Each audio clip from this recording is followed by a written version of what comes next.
The following stories are from members of Hanmaum Church in South Korea. They aired on a Korean Christian TV network called C Channel and were dubbed in English.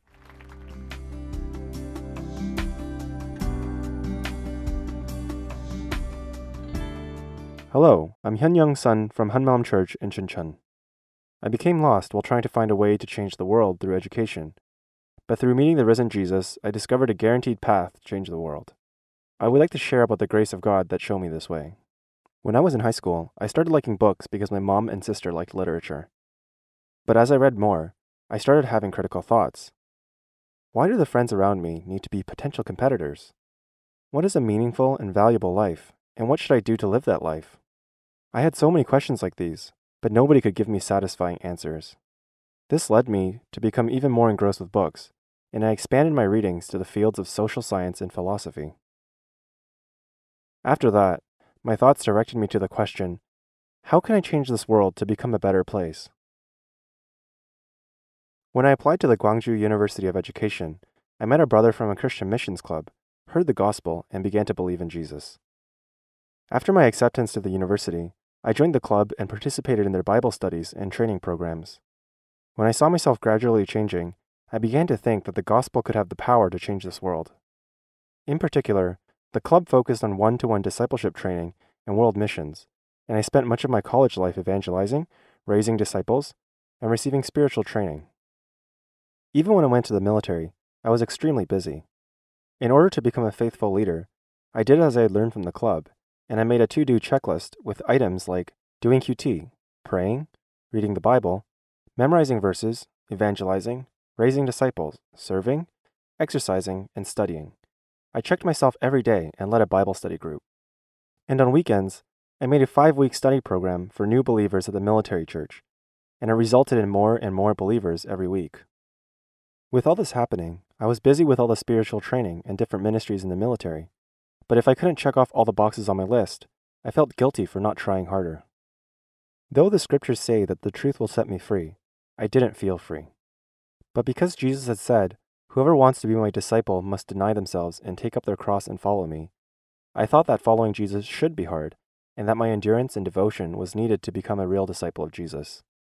Finishing my service at the military, I went back to school and shared about Jesus, who loved us so much that he sacrificed himself on the cross. But when I met people who rejected this news, I would get very annoyed. And when I saw all the people that I had trained going back to their old lifestyles to chase the things of this world, I started to doubt whether or not I could really change the world with this method. After I got married, I sought an alternative way to change the world, and I came to the conclusion that education was the way. I went to a graduate school for Korean literature, believing that if I gained insight into the humanities, I would become a more logical and reasonable person. Additionally, I worked at a practical school called the Gwangju Alternative Elementary School to expand my expertise, and I worked so hard that I regularly went home after midnight. As my personal research there progressed, I began to think that education and literature might be a great way to change the world. I enrolled in a doctorate program to study new ways to teach literature and thought about writing a textbook based on my findings. As I focused more on my studies in graduate school, I began to feel frustrated with my job as a teacher at this elementary school. Thoughts like, do I really need to be here? There's so much more work to be done. And I need to accomplish something big and soon kept revolving around my head. I got tired of being with students and found studying alone much more enjoyable. I also, gradually, began to neglect my family life as well. I prepared my research plans for a long time, and my professor liked it because it could improve the current literature curriculum and had great expectations for me. But then, I failed the qualifying exam because I hadn't gotten a good enough grade in classic literature, which I had assumed I would do well in. I thought that I had given up my safe teaching career for the glory of God, but after having failed the qualifiers, I was very frustrated. Not long ago, I had been in joyful tears, thinking that I had found God's vision, but my attitude turned cold towards God after I got my results back from the qualifiers. Then, I cried in frustration, thinking, why does nothing go smoothly in my life? Why did everything have to be so hard? While I was struggling in despair, a fellow member from the Christian club that I had trained with gave me a call. He said that, for all these years, I hadn't believed in Jesus and shared Bible verses with me. He said that the most basic sin that the Holy Spirit condemns is the sin of not believing in Jesus Christ, and that we only receive salvation when we believe that Jesus is Lord in our hearts. Until that point, I had never even considered that I could be among the non-believers. And I was certain that I would go to heaven if I died right now. But that brother suggested that I repent of the sin of not believing in Jesus Christ and receive him as my Lord in my heart.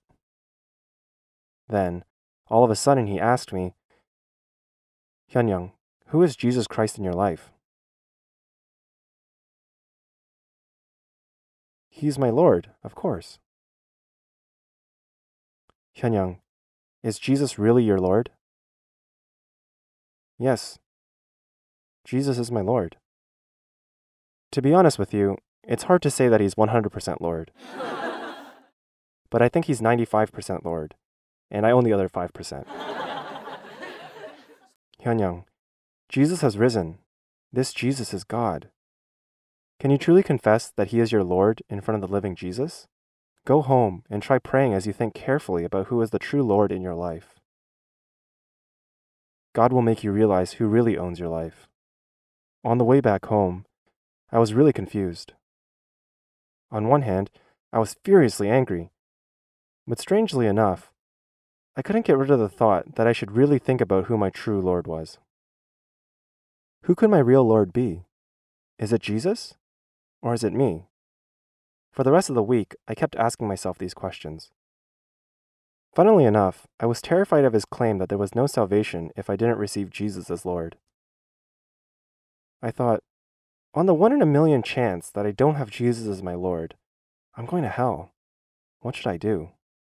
I was so scared that I was careful of everything, even when I was driving, because of the thought that I would go to hell if I died now. Jesus, just until I receive salvation, please, please keep me alive. The words would just come out from my mouth. The fact that I was so fearful of death, and that I had to seriously think about who the Lord of my life was, signaled to me that something was wrong in my faith. Seeing me struggle with these thoughts, the brother suggested that I make a decision. His words were like the commitment of faith that Joshua had declared to the Israelites at Shechem. Choose for yourself whom you will serve. But for me and my household, we will serve the Lord. I stopped everything for a week and studied Pastor Sung-Ro Kim's sermons on the resurrection and the church's resurrection booklet as though I was preparing for a big exam. During this time, God clearly showed me what was at the center of my heart through Genesis chapter 3. I was shocked to find out that the heart of Adam and Eve, when they ate the forbidden fruit, was the same as the heart of Satan, who wanted to become God. It wasn't just mere disobedience, but a frighteningly wicked heart that wanted to become like God. At the center of my heart, the heart that wanted to change the world through classic literature, humanism, and education, was this thought: Jesus, your power is not mighty enough to change this world. We need real action in order to transform this world. Even with prayers, if I don't take any action, nothing will be accomplished. It is action that will change the world, not you, and I will change this world in my own way. In my heart, the Lord who ruled the world had thoroughly been me. I had said that I believed in Jesus, but the fact was that I had trusted my own strengths and efforts more. I realized that my life had been hard, and that I had been dejected when I failed the qualifiers because I had been my own Lord. I wanted to break this cycle that was making my life painful. The church brother suggested that I go to the summer retreat, and I told him that I would go with him with a joyful heart. On the first day of the retreat, the pastor said that he hoped for those who only knew about the resurrection to come to truly believe in the resurrection. It sounded as if he were talking about me, and my heart was touched greatly. I reflected that I was exactly like the disciples of Jesus who had trained for 3.5 years with him, but had denied him at the most crucial moment. In the same way, I had also betrayed Jesus to follow the teachings of this world. But the reason those disciples could come back and give up their lives for the mission that Jesus had given to them was because they had clearly seen for themselves that Jesus was God through his resurrection. Amen. When it became clear to me that Jesus is God through his resurrection, I realized what kind of things I'd done to Jesus and what my sin was.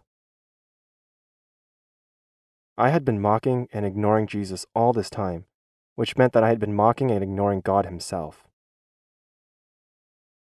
Though it was a different time and place, I had been the one who had nailed Jesus to the cross.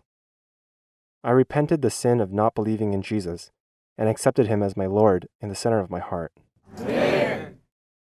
When the resurrection revealed to me that this world is temporary and that there is an eternal heaven, it became clear how I should live the rest of my life. All the social influence and success I had pursued in order to change the world became garbage, and my only purpose was clear. My mission was to preach the gospel that God had given to us. As soon as I accepted the risen Jesus as Lord, my perspective, which had been fixed upon this world, was instantly turned upward toward heaven. As soon as I returned to my school, I started sharing the gospel. On the first day of school, I shared the story of the risen Jesus to the students in my home classroom. I sincerely wanted every one of these precious first graders to receive the risen Jesus as their Lord and live a heavenly life, so that we could go to heaven together and live forever with God even after death. Thankfully, all the students in our class now confess that Jesus is the living God and the Lord of their lives. This is what they confess. Jesus has risen from the dead. This Jesus is God. I have been saved by accepting Jesus as my Lord in the center of my heart. After that, I shared the gospel with other teachers, and now, with God's grace, have formed a Bible study group to share the good news of the resurrection. One day, a student of mine came to me for some counseling. Mr. Sun, I cannot sleep at night. Every night, I have a nightmare that a black monster is trying to eat me. Last night, it came in the form of a snake and ate me. I shared the gospel with him again, and he sincerely received Jesus as his Lord. I shared with him the promise in 1 John, "He who was born of God protects him, and the evil one cannot touch him." That student doesn't have nightmares anymore and sleeps peacefully. Amen. I thought about how, all this time, I'd been with my students, but I hadn't cared deeply enough about their needs and felt remorseful. I pledged to become a teacher that would not only protect these young souls from the evil one's schemes, but also help and care for them in areas of their lives that were unseen. I have been spending a lot of time on the bleachers at the school field during lunch hours, and there are always students who wear indoor shoes in the field all the time. Then, I suddenly become a strict teacher and yell, "You! With the indoor shoes! Come over here!" And the student becomes afraid he will get scolded and comes over intimidated.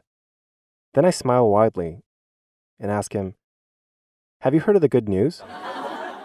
His expression brightens and he answers, "No. What is the good news?"